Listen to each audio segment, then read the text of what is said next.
I'm currently standing in front of our brand new chicken coop build that my husband is working on.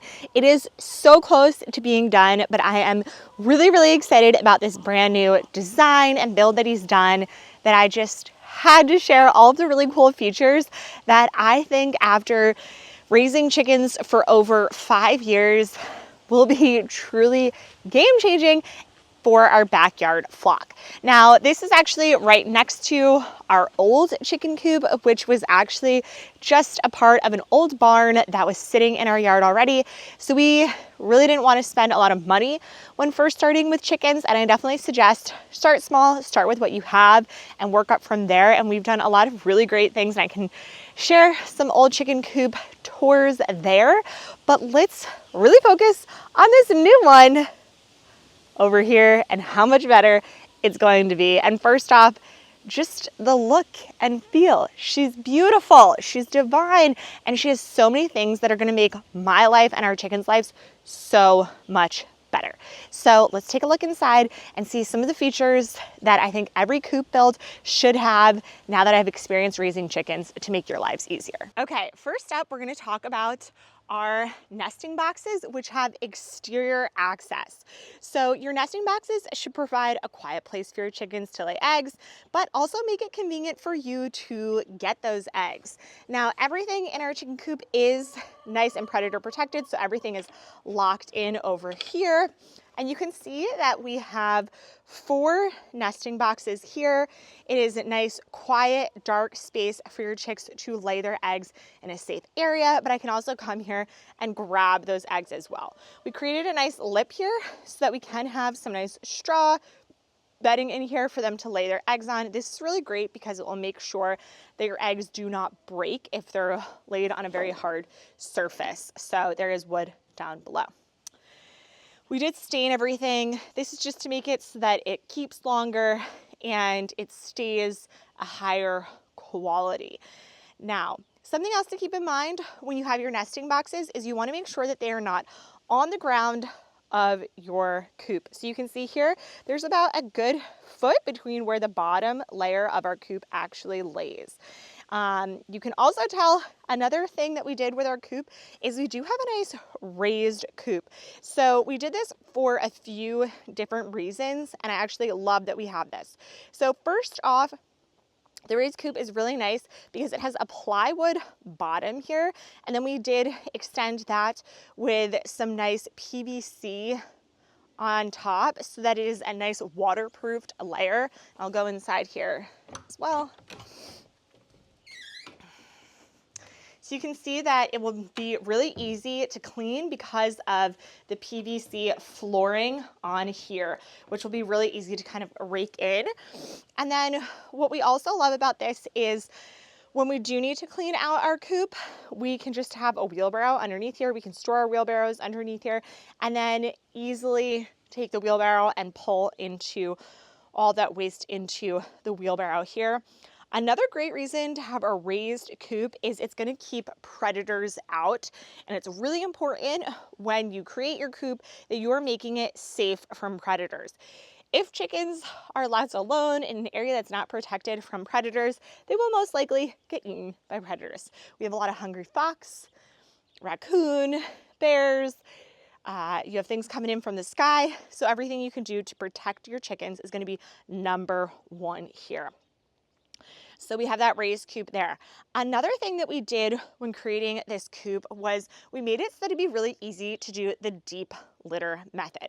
So the deep litter method is when you're actually creating compost in the bottom section of your coop. So this means that throughout the year, we usually start in the spring, we'll start to layer on bedding for our chickens, and then you will want to turn it throughout the year.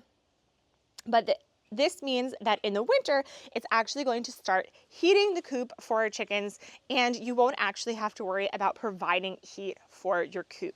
We also made it a lot shorter than our previous coop. So obviously we just took an old barn stall, so we couldn't really play around with the height here. This one is obviously shorter because it's raised on the bottom. So this allows it to just have a tighter space and really lock in more heat. And to help with the deep litter method, we have this removable PVC board. So here we have our nice deep litter post. So you can see here, we have about a 6-inch piece of wood. And you can just lift this out, and then I can go ahead and clean, rake in any of the deep litter. But what's good about this is this barrier will keep it so that you can continue to have the deep litter going within here. The next big thing that we thought about when creating our coop was the roosting perches. Chickens sleep best in the air, so providing a roost for your chickens inside the coop is really, really important. The bar length will vary for flock sizes, but you want to plan for approximately around 10 inches of roosting space per chicken. Now, depending on what type of chickens you have, you can give or take this. If you have a smaller breed, then you won't need as much space. And if you have a larger breed, then you might want something longer. Something that we also did here was we actually layered the roosting bars with some hemp wrap. This is gonna make it easier for your chickens to actually stay on here and keep it drier. We also just love the look of this. In unprotected environments, chickens sleep on roosts to protect themselves from predators. So sleeping on a roost keeps your chickens off the floor where they would be more susceptible to any bacteria or diseases. So you definitely want to make sure that they are going to have a roost to go on, and it is going to be natural for them to want to go on there, and then just make it a good distance off the ground.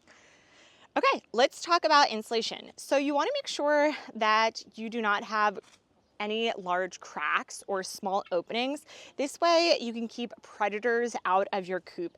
You want to make sure that no snakes, mice, or other rodents are going to be able to enter your coop.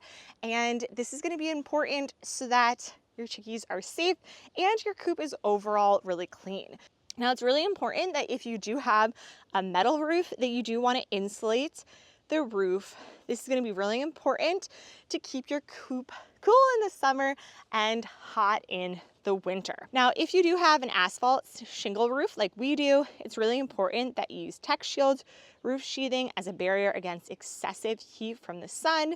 And the Tech Shield sheathing is also going to provide adequate protection against heat, and no additional insulation is going to be needed for the ceiling of your coop. We talked a little bit about ventilation. So one of the biggest causes of poor air quality inside a chicken coop is going to be ammonia.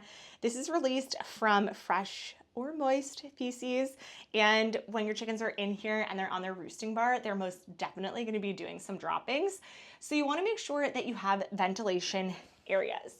We, for the most part, have our ventilation underneath the roofing here. So we're not closing this up on either side.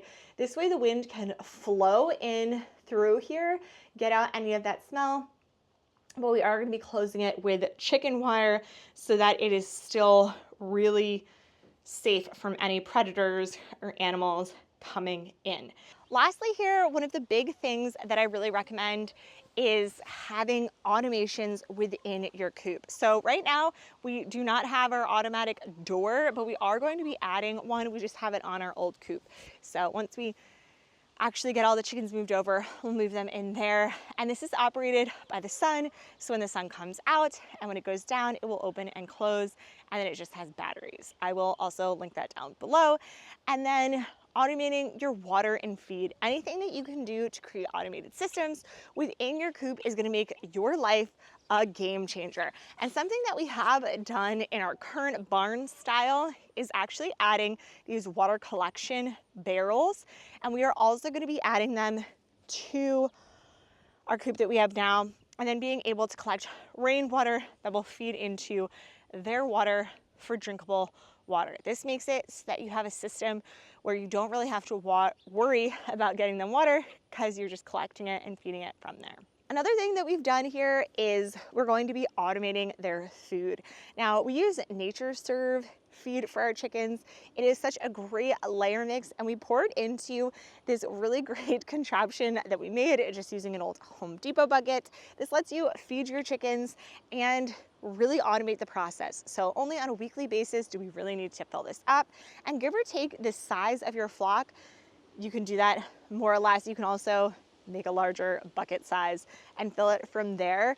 But I definitely suggest creating a system that makes it easy for you to feed your chickens so you don't have to worry about doing it every single day.